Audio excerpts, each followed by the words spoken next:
All right. Hello, everybody. Thank you for joining us. Elizabeth and Jeff Vaudrey, the owners of Tipple's Brews and Wines, Gainesville, Florida. And this week, we will be drinking the Leviathan Very excited. Red Blend. I said, the password was like, yes, it's big. What did I choose, guys? It was like, it's really big. Yeah. Oh, it's big. Oh, it's big. Oh, That's it's right. big. Yeah. Yeah. I mean, it's named for a reason, right? Well, All right. So let's jump up to the first slide, please. okay. I don't get any wine before we do that? I guess so. I was going to do it after the first slide. That's fine. You know what? If you haven't already done so, it's Like, that people are taking- it is that time to pop your bottle open and pour your wife a glass. Yes, it is. It's like, oh, it's big. And I clap and say I'm excited. And he's like, hey, you're gonna have to wait longer. No. Wait no longer. I don't want to wait. Okay. Leviathan Red Blend. The ratings on these things, these wines year after year are obscenely high. They're crazy. James Suckling 95, Jeff Dunnick 93. These are not rare markings for them. Big wine, big food, right? So food pairings, ribeye steak with garlic butter, braised elk and mushrooms, teriyaki glazed tofu steak with smoked paprika and garlic cream sauce. Our zucchini lasagna, which you told me we evidently, Kenny said we can't call it lasagna. We have to Right. call it zucchini casserole. Yes, Okay, but zucchini lasagna, right. does that work with this? It'll be all right. Okay, because it's got It's not optimal, but it's Italian it's in the range. sausage. Right. The And it's got, oh, it's ground turkey. ground It's not turkey. ground So beef. it's a little on the lighter side, you know, Okay. but But it's got like Yeah. a lot of red sauce. And yeah, stuff, it's just too. not as much of a savory dish, which is Okay. just more of a savory or a Oh, okay. barbecue type flavor Okay. dish. All right, so So it's not a great. It's not hard. I mean, I'm We'll gonna get through it. drink it and eat it anyway. So there you go. Oh, wow, that's pretty. Okay. So now we've gone through that. Let's stop the share. Okay. All right. So varietal content. What grapes are in this guy, right? I'm sorry, I just saw the chat box. Uh. Elizabeth keeps it real. Yeah. I need to get a Okay. shirt with that on it. Yes, yes. I will not eat it if it does not pair with my No, I wine. think she's talking about me saying pour a glass of wine, but yeah, there you go. Oh, you're right. Yes, right. Wine in my glass. Yes. All right. yes. I want to enjoy it with Okay. everyone else. So Sorry, I varietal interrupted you. content. All right. So there's a lot of it. So it's a Cabernet Sauvignon, Syrah, Merlot, Cab Franc, sometimes Petit Verdot. So the blend in this changes year to year, depending on it's all about a taste blending by the winemaker. We're going to see that as a recurring theme in what this wine is all about and why this winemaker is, is. So they're held in blending such it high to esteem. try and get a more consistent taste each year, and each year they're getting different things from the grapes, and that's why they have to do that, or what? Well, that is often why people Okay. change it, is to get a consistent taste year on year. Okay. For him, it's more of getting the optimal taste of what he wants out of that year, that season, that vintage. Oh, Yeah. okay, okay. Within the basic confines of Mhm. he's working on a Bordeaux style blend Mhm. for his flavor profile, but he's obviously going, putting in a little Syrah, he's willing to zig and zag a little bit. Okay, so like depending on the vintage you get, it would taste different on purpose because he's trying to express something different that year, or just trying to reflect the terroir better. What he's going to reflect is the growing season that year Okay. and what might have grown a little better than the others, what Okay. might have been a little better for this grape Mhm. versus that grape. So he's trying to make the best blend he can every year. Okay, Mhm. and what would the Petit Verdot give to it that, like, he sometimes puts it in and sometimes keeps it out? Petit Verdot, one of the big things for Petit Verdot Mhm. is it adds color, Oh, intense okay. color and intense dark fruit flavors, Okay, and then also pepper. oh, okay, Right. all right, it's definitely intense color. Yes, it is. Mhm. It is Yep. an inky piece, which was interesting. I don't know, you guys have probably seen this over time, like some corks are completely pitch black Yeah. on the bottom when you have a big dark wine. And like this one did not, it's just a light pink. Mhm. Now, a couple of things that's going to be dependent on the wine and the cork itself, Okay, the material. so Harriet really likes it. Oh, good. Mhm. That's because For once, I didn't know. overchill at the start. Rachel said, yay. That's great. Oh my gosh, it's almost like that allspice cinnamon spice blend coming out on the nose. It just really jumps out, and I love that. Alcohol content 14.9%. Aging potential on this wine. Okay, so high alcohol Mhm. and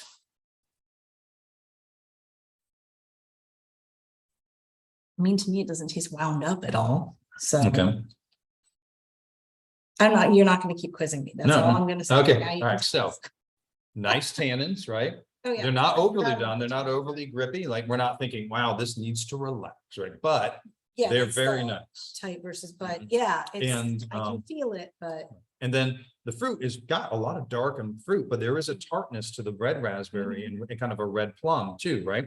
So there is acid in here. So you've got the alcohol, you've got tannin, you've got acid, you have quite high quality grapes. This is a potential long ager, long, like 20 years. 20 or more. Wow. Mhm. Okay. Yeah, That's this one nice. can hang out. So, and really, when you look at this, because we're not, we're talking about a wine that's a sub $40, Mhm. that you can age for 20 years and Yeah. get, out of it. It's a lot of people, even though, all right, this is not a $15 wine, right? Right. But it's described as a bargain for that reason, because it's a lot of wine Sure. for what you're getting. So, the winemaker is in Napa, Mhm. but we're going to talk about the label in a second. We're going to something else that I think is very interesting about this Okay. wine. Barrel aging. Yes, clearly there's wood on this, Mhm. but I couldn't find any details to share with you specifically what they're doing. So Okay. yes, I mean, if you sip on this, you've got all that spiciness, the richness, you got a little barrel quality to it. Yeah, there's wood on this wine, but I can't tell you French, American, it's I mean, there is a nutmeg quality. You could have, a combination of the two would be my guess, is French and American. We do have some comments in the chat Mhm. that, okay, this is Linda saying it. I had to see who had Linda and Paul on their screen. So Linda said something earthy that she's tasting, Mhm. and then the Montreal said very well balanced. Nice, I like that. Okay, Linda has beet chips and hummus with charcuterie, and it pairs well with those earthy flavors. Nice, yes. And then Paul said, oh, that's why you were sending that limited menu. I was still working. So I was like, I don't know why he's sending this. I'm sure somebody else will answer him, but limited menu, and requested extra blue cheese crumbles with bacon burger. Perfect. Enjoying the blue cheese. No, bacon. that's a As great. you know, Jeff will probably eat a blue cheese bacon burger with anything. With anything, yes. All right. Yeah, I freaking love them. So, yeah, I talk about them all the time. It would be on this list if I hadn't used it so many times before. Well, there you go. That's right. Yep. So you get this, the lifting, and by the way, earthiness, exactly, very good call on this. There's a nice, like on the back of the finish, you've got, as much as you've got big fruit and spice going in, on the back, it dries out nicely, which is, to me, that's where the part where the Bordeaux styling comes in. Okay. Because it's very kind of new world, big and fruity on the way in, very much a Californian expression. But then it does have a nice balance of the tannin, the spice to deal with that big fruit. And it finishes where you get like an earthy graphite. I'm getting that and a little pepperiness. And the pepperiness, and I would go with anise. Okay. Right. And anise, you can get all the way through it because it kind of gives it this almost floral lift on the nose as well. But I think it's closer to like an anise. Harriet said that she's having pot roast with it. So that's that savory quality that you were talking about too. Oh, that, definitely. That would pair well with it. That would go great. All right. So let's jump over to talk about the label. Okay. So I think that's kind of an interesting conundrum that we're presented with on this one, right? All right. So, oh, this is it. Okay, yeah. So, sorry, I jumped ahead in my mind. So no AVA on here, right? So American Viticultural Area. It's just California. Just as California. So when you look at something, normally, if it's just a wine, it's a red blend that just says California, you're going to be down at the 15 and under price point, right? Sure. Usually, maybe even 20 and under, depending on what. So, and then you look at the ratings, and like, so if you're walking through a wine store and say, okay, So here we have this $40-ish bottle of wine, 95 points, but it's just California. Right. What is going on? So if you will, let's go to the next slide. Oh, okay. Yep. I was waiting for you to say, what is the deal? Like the way you want, okay. What is the deal? All right, thank you. Okay. Yeah, right. See, I've known you too long. Yeah, That's you the knew problem. where I was 'Cause going to go. like, wait, don't you want to say it? Yeah. Okay. So So, hopefully you all have seen Seinfeld and know. all what right, it is. so this is one of those wines where you really won't know why unless you get some additional input, Okay, right? So okay. that is where I was going, kind of makes it fun to talk about the labels because it's a flashy label, but flashy labels often go on uninteresting wine, No, right? that's true. Sometimes the labels are much more interesting than the wine is on Right. some. So lower it says prices. red wine, just California in general. You get on the back, the varietals are not listed, right? Because it changes.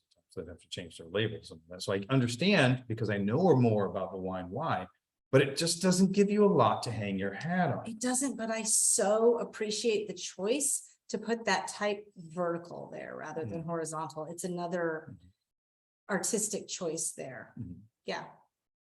And you see here, bottled by, not grown by, not estate fruit. So if I'm walking through just by myself and I don't have you as a resource, I'm actually probably not going to pick up this wine because it's not giving me enough like specific details about it. Yeah, it would be, if you knew nothing else about it, it would certainly raise my eyebrows and make me think, Right. Wonder what is going on with Right. this. And if I had no one to tell me why and what this Mhm. wine is, yeah, I'd probably pass and move on and just wonder Right. what the heck was going on with that Mhm. wine. But, that's the thing, don't judge a book by its cover, Mhm. right? It's always fun to talk about them. I'm never saying, well, and that's how you should go out and shop for wine if you don't have Tipples around to ask. Mhm. It just is things, that's how I would consider it. I like to just kind of cover how I Sure. would take a look at it. Absolutely. I would be a little confused. Mhm. But when you learn a little bit more, and in this day and age where you have Google everywhere with you, they're certainly not risking a lot by Right. not having it on the bottom. So I want to stop the share a moment Mhm. because we do have some things in the chat to talk about. Mhm. So Harriet said that she's getting a French Armagnac flavor as this opens. Interesting.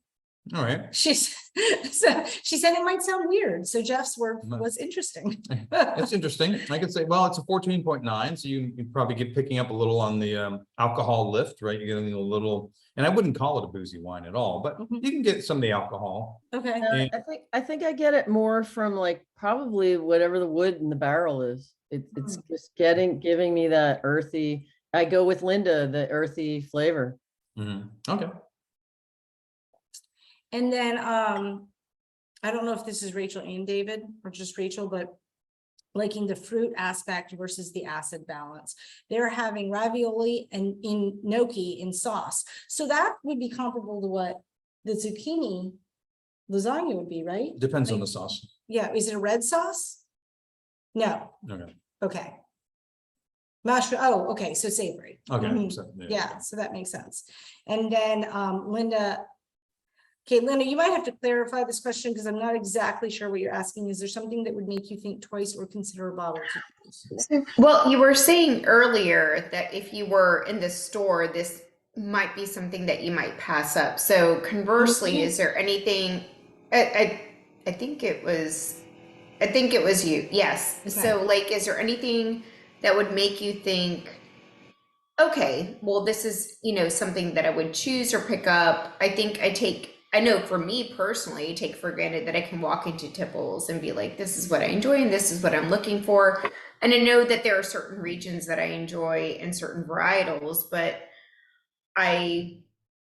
like you said, if I didn't Google something or look it up, I might not know, so I wasn't sure if there's something that would make you conversely decide, oh, well, okay, maybe I'll give this one a shot, versus it doesn't really stand out to me.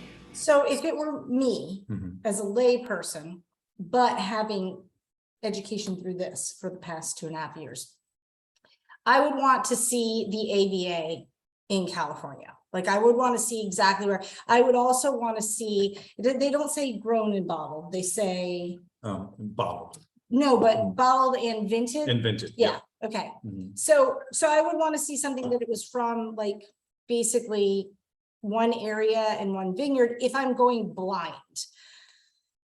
The truth is, I don't get anything without sending a picture to Jeff and asking him, will I like this? So if for some reason I couldn't get him that, then I would do that. But the truth is, even at restaurants, if I'm out of town or I'm out with a girlfriend and he's not around, I will take a picture of the menu and send it to him and say, what should I get? So, Well, there you go. And I could see like my supposition, right, mhm, would be for most people is you kind of run down the hierarchy of mhm. preference, right? You're starting, you walk in a wine store, white or red. Right, Right. so I'm So you're going like, red. okay, red. Mhm, And then within that, let's say you're learning and you're like, hey, look, it's me, I'm picking it, I want something I'm comfortable with. So most people, like if you've had wines for a little bit, you can pick a grape that you like, right, right? like, So you're like, I like Cabernet Sauvignon. yeah, All right, so I'm going to go to the cab section. I want to be safe. I like Cabs, I like Zins, I like Right. Syrahs. And then yeah. you say, okay, let's say I like Californian cab. All right, and if it's a casual Tuesday, Wednesday, pick something, and that's fine. If you want something a little more and you want to get a little deeper, is there a region that you particularly like, Mhm. right? Maybe you like Sonoma for your Cabernet Sauvignon, or if you chose Zinfandel, maybe you like Sonoma, right? Mhm. So you can go. So I would go, white or red, varietal or blend. You can go country before that. It depends because the old world, you got country before varietal. In the new world, you have varietal before country, Yeah, right? So Mhm. there's a back and forth in those choices. But and then you kind of drill down with what you know about and what you're comfortable with. And then one thing is when you get a little deeper, if you're just looking and you're down to a couple of bottles and you don't know anything else about them, and you're in a grape that you like, a region you like, and you see this is just me, and it won't always guide you correct, right, with the one that you would yeah, like we more. talked But about this. having no other information, if I looked at it and see that it's estate grown and vinted and bottled, and so therefore this is very much, they've got their fingerprints all over this wine, and the other one doesn't have that, then I'm just going to feel a little more comfortable with that, Sure. dollar for dollar. Yeah, And it's not always the way to go, yeah, but that's for me that, when somebody's fingerprints are all over it, at least you've learned what those people do. So there's that fun. right, yeah. And the other thing is, like, if you know that you like a specific winemaker, or the thing is, Yeah. like, the more you know what you like, the easier it would be to go in blind. Mhm. Because, okay, I like this region, I like this winemaker, I like this grape, but something like that makes it easier to go in blind. And still, I will always send you a picture and say, will I like That's this? fine.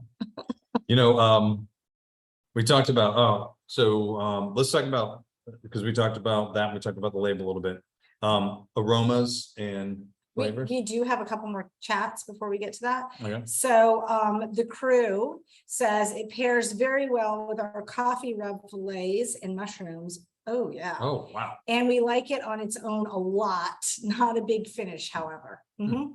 Yeah. And then the Mountain Trial said maybe this winemaker is just depending on his reputation for people to know his wines and not people walking by and looking. I think, and because you know who this is, there is going to be a lot of that out there Sure. in the market, and then people are looking for this winemaker's Mhm. wines, which I'm leaving his name out right now on purpose so that we can come back to it later in the presentation. Okay. But I agree that a lot of people, and maybe even enough people, but Mhm. so know him already. But but not everyone will. Mhm. And so that will come. Like a lot of people we sold it to this week, and even when I say why he's famous, they don't know that brand either. Right. Which fair enough, because I don't think any of us here have had it. If Chris could correct me if you guys have, but yeah. So anyway, all right. So we talked a lot about the different fruits and cocoa spices, some of the things that I have noted from when I was tasting it the first time. Mhm. Then, some of my notes that I didn't cover right away earlier. Boysenberry. I thought this one was fun because a lot of times, and I think it's reasonable for people to say, all right, you just said this tastes like boysenberry. What does boysenberry taste like? Well, I've had boysenberry jam, And, so, yeah. yeah. It's a cross between blackberry and raspberry. Mhm. So it's like, okay, those Yeah. dark, and I was thinking you've got the dark, you've got the red. Mhm. But anyway, so Yeah. And then Harriet said that she knows she's had a Leviathan one at some point, but can't remember when. okay. Mhm. It's all right. So let's head back over to And the first time you ever tasted this, was it the same vintage? yes. Okay, Mhm. so this is the exact one that you tasted. the first Yes, time. I've had my eye on this wine for 2 years and have Mhm. just not gotten around to bringing it in. Okay. And then I had them bring me a bottle Mhm. to confirm before we move Right, forward. right, Delicious. And so anyway, okay. A share screen? yes, please. Back to Jerry. Yeah, it wasn't in the place where it normally is, so All right. here we go. So this is at heart a Bordeaux blend. Now you can say, all right, Bordeaux, the dominant grapes are, Cabernet Sauvignon, Merlot, Cab Franc. Those are all in here every year. Mhm. Petit Verdot, also a Bordeaux. That's part of the other varietals. All right, so Petit Verdot, also Bordeaux blend. It is technically, historically, fully a Bordeaux blend, even when you throw in Syrah. Okay, Because until 1935, Bordeaux wines commonly, it was not uncommon at all, had Syrah in them until 35? until 1935. In 1935, they really locked down on what a Bordeaux had in it, and Okay. Syrah was not included. That's like a rule in France now? Yes, Okay, yes. So if you because I made, know the French have a lot of wine Right. rules. so if you made a beautiful Bordeaux wine Mhm, and then included some Syrah, mhm. you couldn't call it Bordeaux. You Okay. just have to call it Vin de France. Okay. Wine of France. Wine of France. Mhm. Now, the Syrah was never grown in Bordeaux, so they had a really good reason for this. Okay, yeah, that makes They sense. were bringing it over from the Southern Rhone area. Okay, So they were bringing it from Eastern France all the way Mm-hmm. over to the western edge of France, because it doesn't grow well over there. okay. And so they did it to add color and kind of some oomph and tannin Mhm. to their wines. And I think the discussion in 1935 might have been, hey, some of us are doing this really well already, and you guys need to stop cheating and just grow better wine. I don't know. Well, and also if it's in a different region of France, then it would be very hard to call it, Bordeaux grapes, Bordeaux Mhm. wine, and also a little bit of, would you Right. say Eastern Rhone? Yeah, well, Yeah. in Eastern France, so Eastern France, Rhone, okay. yeah. All right, So whether it was Southern Rhone or Northern Yeah. Rhone, I'm sure it was. Southern. okay, Right. I mean, I can. No, see it did make sense. Mhm. It did make, because they were trying to establish a flavor profile. This is what we do, right? Right. So, but I thought that was kind of interesting that technically at one point, this could have been, a Bordeaux blend. So were the 1930s when they really started like defining what their rules were? It depends on the area, but Bordeaux, Okay, yes. okay, Yeah. Mhm. alright. And it's all over, different areas came along at different Mhm. times, Okay, but that was that, because there was so much wine history before that. So much of it was loosely governed Right. or not governed at all, or just governed through cultural tradition. There was a lot more sweet wine years ago, Mhm. before that. well, it's just interesting because I think of 1935 and I know that we became involved in the war in 42 after the attack in 41. Right. But they were occupied, and I'm not sure exactly when they were occupied. So it was relatively new. And then all of a sudden they're occupied, Mhm. and there's no way they were able to do what they Oh, yeah. had set forth, so then they're regaining it all afterward. It's very Well, it interesting. depends. I mean, Germans are known for liking Order. clearly defined. No, okay, rules and I get stuff, that. so. I've read some books in Italy and there were a lot of things that were just, Okay. this is our vineyard now, so, Mhm. Right. I'm the captain now, That's right. so. All right, so Bordeaux blends. All right, grapes. So we're dealing with a lot of big, dark, thick-skinned grapes here, Mhm. right? Mhm. Cabernet Sauvignon, the Merlot is going to be a little thinner skinned, but very dark and intense in the skin. But Cab is thick-skinned and dark. Syrah can run the gambit. Where they're sourcing these guys, I'd say it's more of the thicker skinned, darker version. Okay, Petit Where are Verdot they is dark. sourcing? Near the Sierra Nevada mountains. Okay, And which we'll cover that in the map in Okay. a second.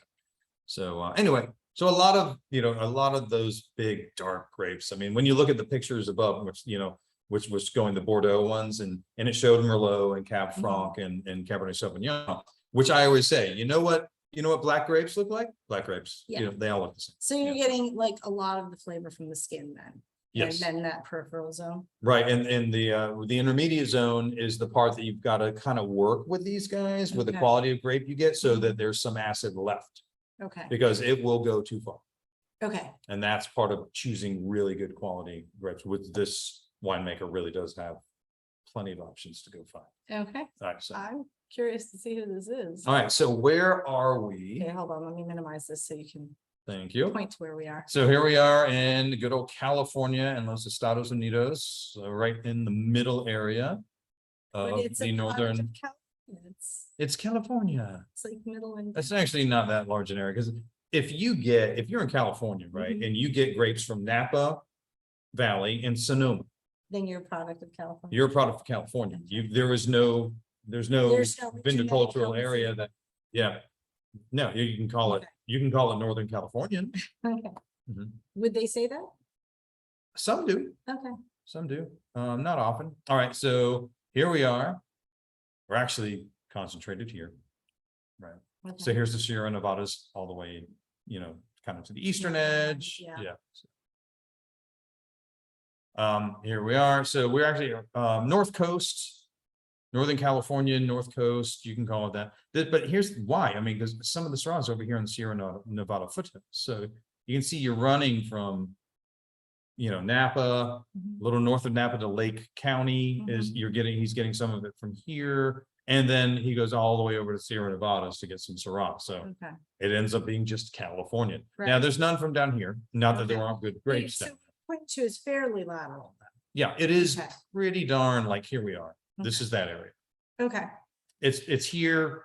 It's kind of all of this. okay, I don't think there's any from Clear Lake, but there is from up the Mendocino, which is the Lake County area, Sonoma, Napa, okay, and anyway.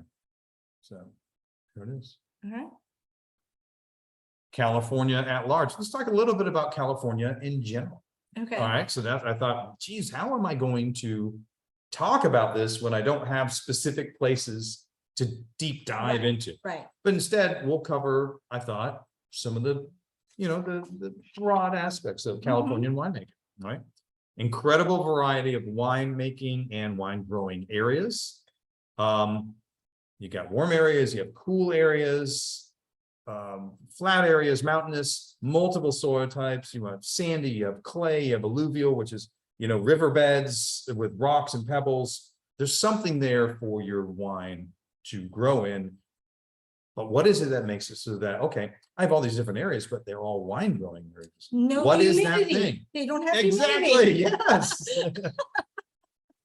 They don't have the humidity or the bugs that we have. I mean, Because they of have the, bugs, but right, not what we have. because of the low humidity, Mhm, so therefore they have greatly reduced pests, mhm. and they've greatly reduced, problems with fungi and that kind of a thing. Low humidity, and they have a very consistent rain or lack thereof, Okay, right, right. in most of these areas, right? Mhm. So those two things, that's the one commonality. All the others are kind of all over the place. Yeah, Right. yeah. So in most of these areas, then they are irrigating to completely control the how much water. the They are, grapes yeah, get. we Okay, irrigate, yeah. Okay, we as a country. We as a country irrigate? irrigate. Okay. Yes. I mean, not everyone does. There's dry farmers that Okay. choose to dry farm, Mhm, but you can. Okay, Right? And it's not considered a problem. It's not considered lesser than. okay, Now, in France, that is not the case. Most areas in France, you can't even irrigate. I'm not sure if there are any in France that you can Okay. irrigate in. Languedoc has so many different rules from other areas, so I don't want to be definitive without actually looking into that. Sure. But my understanding is there's nowhere in France you can irrigate. okay. You just have to, You gotta take. whatever the season what gives the you, season that's gives what it is. Right. Okay. Now, the US Mhm. is the #1 consumer of wine in the world, volume. All right. Not per, Our life drives us to drink. right. A lot. It is not the #1 per capita. Oh, okay, Right. so never mind. But as a Take that back. whole, we drink the most, but we're a very large You know, country. we have 330 million people, so, Yeah. okay. So the US is the number 4 volume producer of wine in the world, Okay. right? So Where do you've we got, fall per capita? Do you know? no, I don't know. Okay. It's like top 5 or something. I've seen it before, but it's Okay. been a bit since I've Okay. looked at that. We're number 4 in production in the world. All right. This is the fun one. If California were a country, it would be number 4 in production. Really? So when you add all the other wine made in the US, it does not move us up. Doesn't move us up at California all. by itself puts us at number 4, and then all of it can't catch up to number 3. When you So- said number 4, I thought, didn't you just say that? No, I must not have been listening very well. And then, yeah, wow. No, I thought that was pretty Okay. darn interesting. No, that, Mhm. that is very interesting. Number of wineries in the US. In 1998, we had 2,200 right about. Okay. In 2019, we had over 10,000. What? Yeah, that's how fast the wine industry has grown. Okay, do we have any? I hate to say post-pandemic, but because, yeah. But I guess we're in post-pandemic now. Right. Do we have any data from Not, in 2019 was the most Because I'm recent data I wondering- found. I'm sure it's out there, but who like how many of those it affected that? right, know, I you don't have to see if there's still If it over drops it 10,000 or down. if it drops Yeah. it down. Mhm. Yeah, that's a good question, but I didn't have that data to find. Okay. The California wine industry literally put down roots in 1769. All When- right. Padre Junipero Serra began his chain of missions in San Diego and was planting grapes along the way. Californian wine production was predominantly Italian varietals Mhm. until Prohibition. 1920 came, almost everybody stopped growing wine grapes, because they couldn't make any wine. It Except wasn't allowed. for, Unless you had a church. contract for church, Mhm. right? For sacramental wine. right. Other than that, you weren't doing it. And so almost everybody went out. So in 1933, when it ended, taste had changed. And so the demand was more for French varietals, and that was the switch. Oh, that would be interesting. If we had never had prohibition, would we be more Italian heavy than Right? French heavy? Yeah. Yeah, That's interesting. It's very interesting. Would that have happened without the interruption? Mhm. Because you would have had this continuity and you already had all the grapes planted and well tended, Right. or would it really have switched still or would not? I don't know. It's fascinating to think about it. Yeah. And then one of the most important things for Californian winemaking was 1976, the Judgment of Paris wine competition in France, Mhm. set up to be something to slap down the Californian Mhm. winemakers for being too boisterous and saying that their wine was so good. And instead, in a blind tasting panel of French judges, they predominantly chose the Californian wines as the best. I know that people have panned that movie, but I like the movie. Now, the movie was nice. I mean, it can't could have been remember the better, name but of it, But bottle shock. Bottle Shock. Mhm. Yeah. Oh, will you go to the next slide for me? Yes. So this is just kind of covering the variety of And it's locations. And now really we have a cool cool with the location, right? fog. Because of the fog. And then I jumped over in the next slide. These are some of the headlines here from when the Americans won the Judgment of Paris. That's so cool.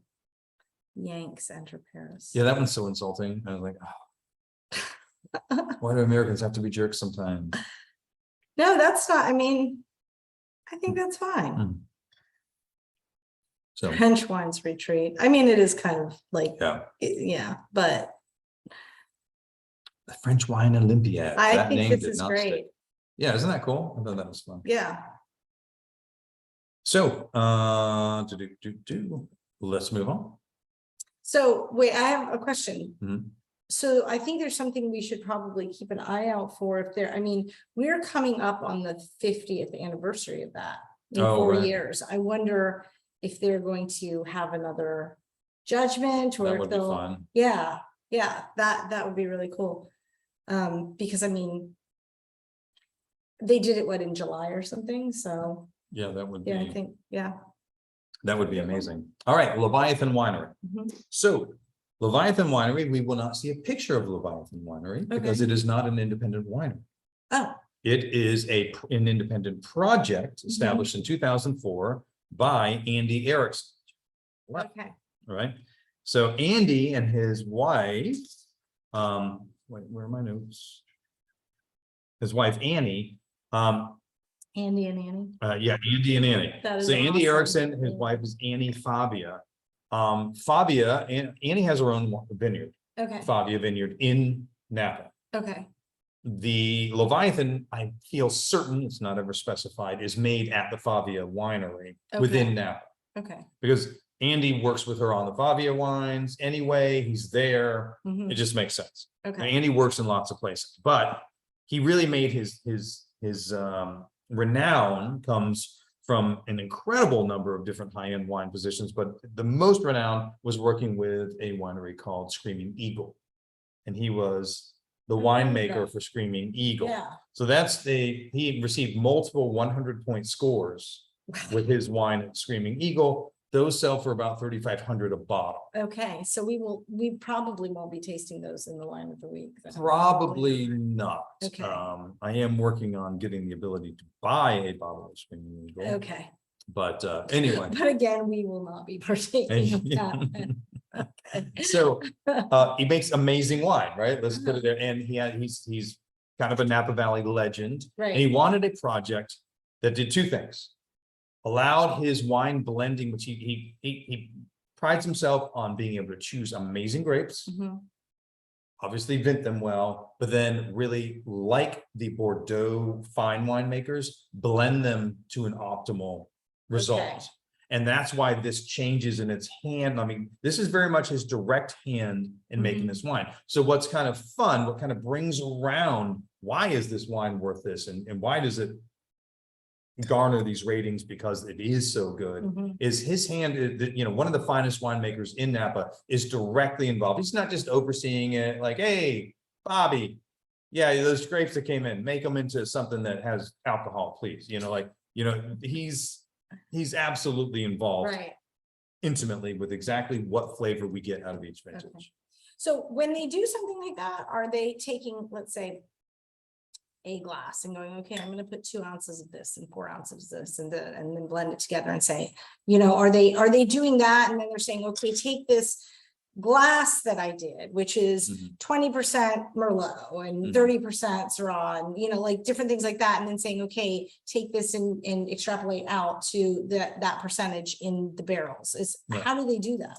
I have seen it done exactly that way. Oh, okay. Yeah, All I right. have. Like Okay. they'll actually take it and they'll have the finished product because they'll vint them separately, Mhm. right? And then they will take and they'll have it in front of them so they can take pinches Right. and then they'll put it together in what they're thinking they want to do. And he'll have an idea from having tasted it. Well, this is maybe in his mind, this is always going to be a Cabernet dominated wine, most Yeah. likely, All right? right. So he's we're going to doing start with that. 70%. Right, and then he'll put it in there and say, that's not quite where I wanted to go. Boy, that Petit Verdot really had something special going on this year, or it didn't. Okay. And like that guy's out, Okay.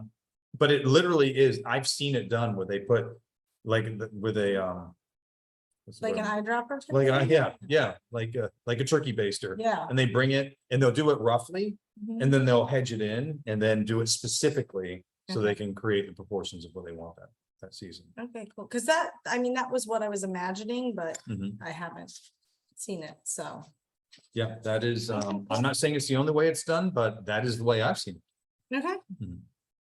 All right, let's see here. So wait, sorry, Mhm. but so if you're not doing it, so like, let's say you just want to express what it's a single varietal, maybe in France. Mhm. And nope, not in France. California does single varietals more, right? So single varietal, you just want to express what the land is giving you, and you're not a negotiant. You're getting Right. it from this one vineyard. Right, Then you're not going through that. You're just like, right, you're tasting the grapes and then deciding, okay, do I want to stick it in a wood barrel or in Yep. which kind of oak and all that stuff. right, yeah, Okay. exactly. All right. So you're going to get the grapes, you're gonna make, you're gonna take them, you're going to get a variety. Let's say if you're making a bunch of wine, you're going to have a pretty big vineyard. You're Mhm. going to have a variation in ripeness. So you might play around with Oh, certain okay, from barrels. this field and this field and Right. like, okay, all right, Mhm. because I'm just thinking like, if it's single varietal and you're getting it from one vineyard, it's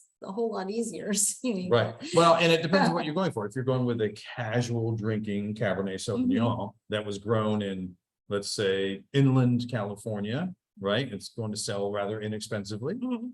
Yeah, you're just harvesting, Pressing, venting, yeah, okay. pressing, Okay. venting, and saying, okay, this is what we got this year, and then moving on. Yeah. Okay. All right.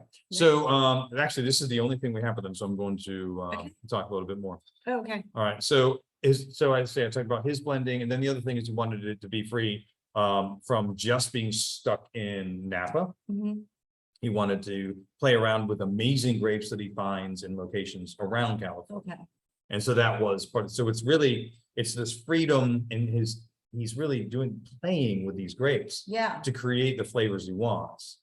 And has been greatly rewarded for it because people love it.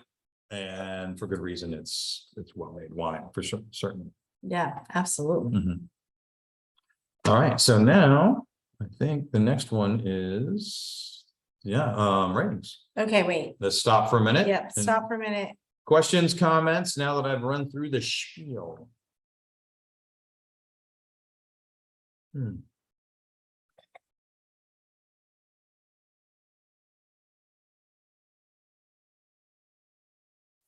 It looks like, well, I'm not sure if Chris and Harriet are typing. They might be typing, so I yeah. wanted to give them a moment. All right, anyone tasting anything else now that we've had a little more time with it? Well, I've been gabbing. Chris likes it, like that.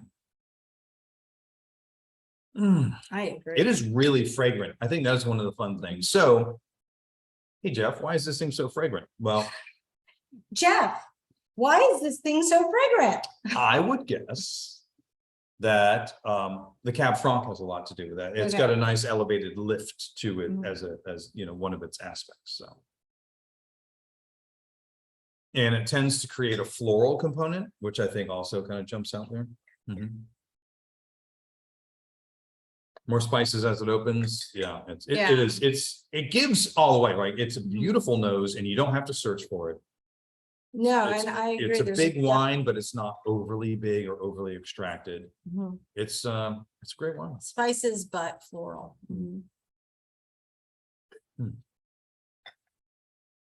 And it's velvety, but good body. Right? It's not overly, I'm sipping on this. We don't have anything to nibble on yet. We will. Right. It's not coated my tongue and gotten me where I'm like, oh, this is just a lot of fruit, Oh, no, absolutely not. Yeah. No, it's very nice. This would be a great Christmas meal wine. Oh, I could see that. Mhm. You go with something, like a nice roast and that kind of. Mhm. Would this work well with venison? Oh, yeah, Okay, because I'm thinking Christmas right. venison. Mhm. Absolutely. Yeah, Yep. okay. All right. Well, let's talk about, ratings. Like I say, every week. It's a combination of the subjective and Objective. objective, it's an art. And there's no right answer and there's no wrong answer. It's number one is, did you like the wine? Right. That's the most important thing. Did you like it? From there, how does this wine line up for the grapes used, the location, price point? That all makes sense to factor in as influences on what you're thinking. So the experts that are out there have all listed this as an outstanding wine. Don't get hung up on, was it a 92 or a 95? Right. They've all put it in the outstanding. Superior character and style, well-made wine, results in a wine that is very enjoyable and displays outstanding characteristics for the grapes themselves, right? So that's what they've decided again and again. Mhm. But it depends. I mean, you don't have to love it.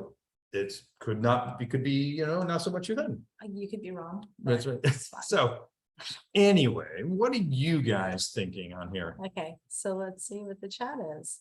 We have, let me stop the share. Yeah. Okay, so we have Cheryl is a 94, Chris is a 95, Harriet a 93, Mhm. Paula 90 plus, Linda a 90. I don't know. We No. haven't heard from the crew yet. The crew, yep. Oh, wait, Just in came in. 95, all of us. Okay, Wow. awesome. So, yeah, I would do a 95 too. I really like this wine.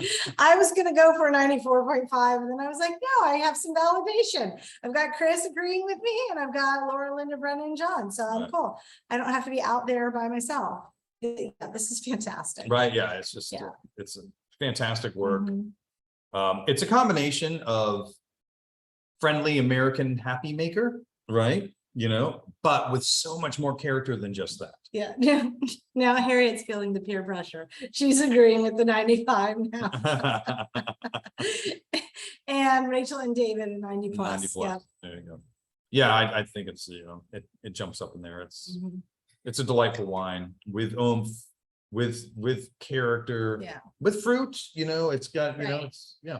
Part of my 95 too is this is my kind of wine, like, Oh, yeah. yeah, Yeah. for sure. So it falls right in there. Oh, no, we all have to make fun of Julie for being busy tonight because once again, a Julie special and she's not here. And she missed it. If she calls and asks if there are any more, you should tell her no, she missed it. I will tell her, "No, I'm sorry, can never get it again."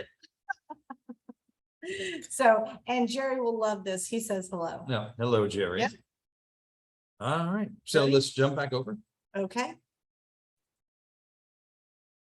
We're going to thank our sources. Let's thank our sources. All right. Can do it without them. All right, Wine Folly, always amazing resource. Books, internet, YouTube videos, Mhm. they're fantastic. Is that book in the office for Mind Folly? Mhm. Yeah. Okay. Yep, 750.com, Wikipedia, wine.com, visit California. Yes, go. please. Yeah, right. Pictures and a lot of the historical information. Smithsonian Magazine. That was the foggy picture. Oh, Gorgeous. really cool picture. And winetourism.com. So where do we go from here? I'm scared. Well, you guys really, you hung out with me. We tasted a lot of oddball wines in a row, Yeah, we right? did. It was a combination of oddball and white wine and rosé wine. So we're going to get multiple weeks of appreciation. Okay. All right, so everyone can relax. Okay, cool. I think. All right. So- All right, next week, let's see. Okay. This is, in my opinion, a huge treat, right? This is the No Limit All-In Syrah from California, Only right? 200 cases. Central Coast, 200 cases. Yeah. So first time I had this was the 2009 vintage. This is Mhm. 13 vintage that we will have. And I was told that we would never get it again Really? because it was such small production. Yeah. The owner of the distribution bought it. They brought it in. Mhm. People had a hard time wrapping their mind around what it was, that kind of Okay. a thing. And it is just an outstanding bottle of wine, in my humble opinion. Jake was bugging me. He's like, can we ever get that? Can we ever get that? Can we ever get that? So, food pairings, venison, standing rib roast, blue cheese. Okay, so Paul Yeah. can have his blue cheese bacon burger, or You know what? can. Same order again. Okay. Actually, I'm gonna go with Paul. We're gonna eat blue cheese Yeah. bacon burger. I won't be here next week. It's just gonna be Jeff and Paul. That's right. Eating blue cheese bacon burgers, we're gonna be like, hey, it's good, right? Yeah, Just move exactly. on. Smoky eggplant and olive dip. How about that? Yep. Right. So, yeah, I'm really excited that we found this. We have the cases coming in and I think you're going to love this wine. Well, I like Syrah, Mhm. so there you go. And I'm very intrigued by the label, the whole playing card thing. Mhm. Yeah. Yeah, it's a very small production. It has some things in common with this winemaking that we had this week too. Okay. So, but we'll get into all that. All right. Join us. You will not be sorry. And, We also have mulled wine at the store. I don't know if you've Oh, yeah. seen our thing. it's that time of year. Right. Hold on a second. I'll share my screen so you can see. You want to do that on the recording? I can do it off the recording. That's fine. Yeah, let's have a toast real quick. All right. All right, everybody, thank everyone. you for joining us. Thank you for Or coming. I feel like I should almost say you're welcome for joining us. I'm just saying. Thanks, guys. Cheers.